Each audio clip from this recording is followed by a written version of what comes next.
It's a walk that's not very long, but is truly the beginning of what all hope will be a magical journey. One of those brides is Kristina Diane. I am there's no words to even describe how excited I am.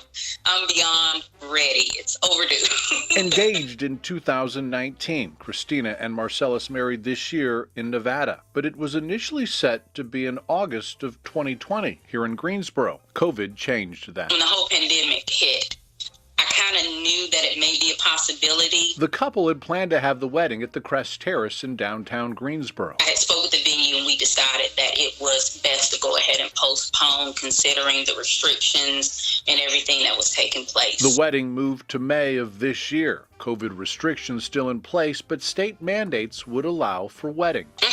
I was definitely feeling very hopeful regarding things. But those hopes were quickly quashed. A series of emails starting in January showed the venue would not guarantee it would host the wedding. From my understanding, you're not willing to move forward, although the current mandates would allow my wedding to happen. The state mandates at the time did allow weddings and receptions. We checked with the Department of Health and Human Services. The rule, 30% occupancy for the reception. There was no limit on the ceremony. When they had indicated that they weren't willing to move forward, I then at that time asked them for a refund. Kristina again sending an email asking for her $3,200 back. Each time I asked for a refund, they never really respond to my request. Only saying everything is on hold. Initially, I was angry. I'm not even going to lie, I was very angry. When we contacted Crest, an executive told us it had a signed, non-refundable contract in place and would only be willing to move the date. It seems unfair because,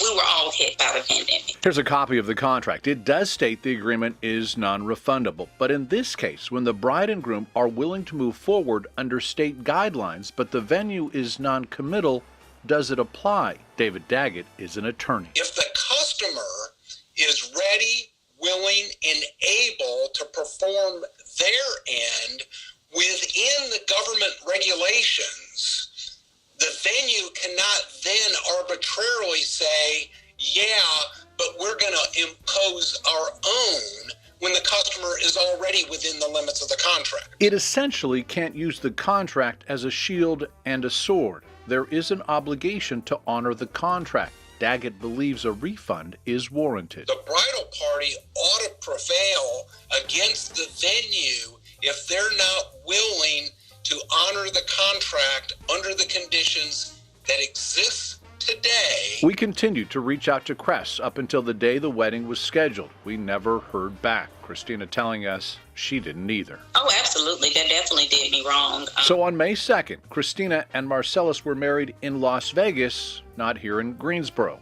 We continued to call Crest for answers in hopes it would provide a refund. And on May 27th, we received this email from Kristina.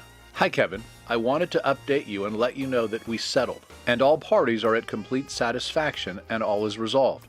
Going forward, I can only acknowledge this. Thank you for your help. Thank you. We'll just call that our wedding gift to the bride and groom. Kevin Kennedy, 2 Wants to Know.